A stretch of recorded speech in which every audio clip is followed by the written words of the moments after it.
Hello everyone, आप सभी का स्वागत है मेरे भाग्यवती यूट्यूब चैनल में। तो आज हम पढ़ेंगे कक्षा 12वीं विषय राजनीति विज्ञान। आज का हमारा प्रश्न है, यूरोपीय संघ के अंगों को विस्तृत रूप में समझाइए, यानी विस्तार से समझाइए। यूरोपीय संघ के अंग कौन कौन से हैं? सबसे नंबर 1 है आयोग।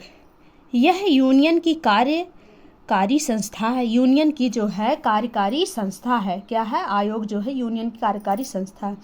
इसके 28 सदस्य होते हैं। इसके कितने सदस्य होते हैं? 28 सदस्य।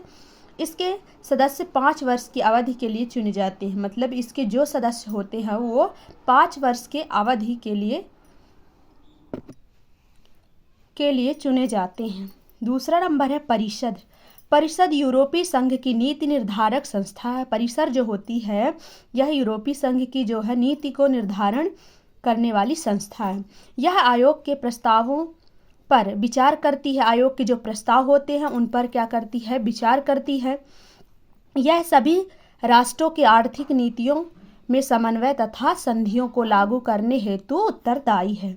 जो सभी राष्ट्रों की आर्थिक नीति जो होते हैं उसको समन्वय तथा संधियों को लागू करने हेतु ये उत्तरदायी होती है परिषद। दूसरा नंबर हो गया। तीसरा नंबर है यूरोपीय संसद।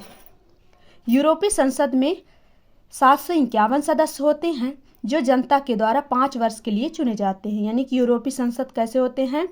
751 सदस्य, और वह कैसे होते हैं? जनता के द्वारा निर्वाचित होते हैं, यानी जनता के द्वारा 5 साल के लिए चुने जाते हैं। चौथा नंबर है न्यायालय। इसका गठन 25 न्यायाधीशों एवं 8 एडवोकेट जनरलों से मिलकर होता है। यह सभी इकाइयों की वैधानिक जांच कर सकता है। जो न्यायालय होता है सभी इकाइयों की वैधानिक तरीके से जांच कर सकता है। अगला नंबर है यूरोपीय निवेश बैंक।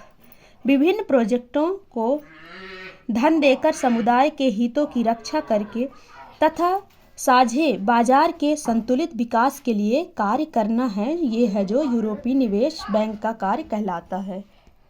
प्रश्न नंबर दूसरा है, भारत चीन मतभेद दूर करने की सुझाव दीजिए। भारत और चीन के बीच में जो भी मतभेद हैं उसको दूर करने के सुझाव दीजिए।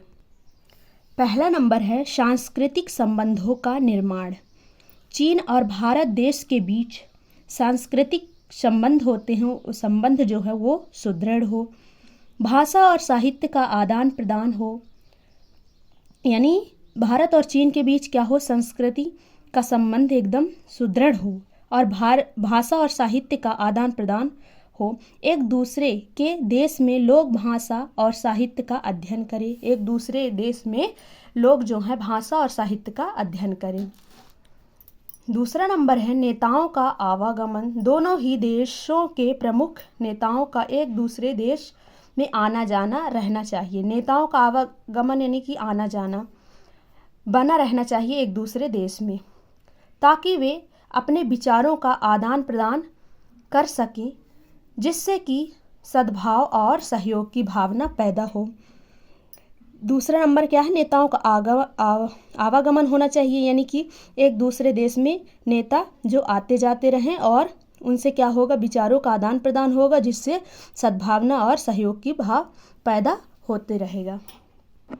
तीसरा नंबर है व्यापारिक संबंध। दोनों ही देशों में तकनीकी संबंधी सामान व व्यक्तियों का आदान प्रदान हो। कंप्यूटर आदि के आदान प्रदान से भारत और चीन दोनों देश में आंतरिक व्यापार यानी आंतरिक व्यापार को बढ़ावा दिया जा सकता है। कैसे? व्यापारिक संबंध यानी कि दोनों देश में तकनीकी संबंधी सामान व व्यक्तियों का आदान प्रदान हो। कंप्यूटर आदि के आदान प्रदान से भारत और चीन दोनों देशों में आंतरिक व्यापार को बढ़ावा दिया जा सकता है। चौथा नंबर है आतंकवाद पर संयुक्त दबाव। भारत और चीन आतंकवाद को समाप्त करने में एक दूसरे का सहयोग कर सकते हैं और ऐसे देशों पर दबाव डाल सकते हैं जो आतंकवादियों को शरण देते हैं। यानी कि भारत और चीन ऐसे देशों पर दबाव डाल सकते हैं जो आतंकवादियों को शरण देते हैं, रहने के लिए जगह देते हैं। यह तभी हो सकता है जब दोनों ही देश संयुक्त रूप से दबाव डालेंगे।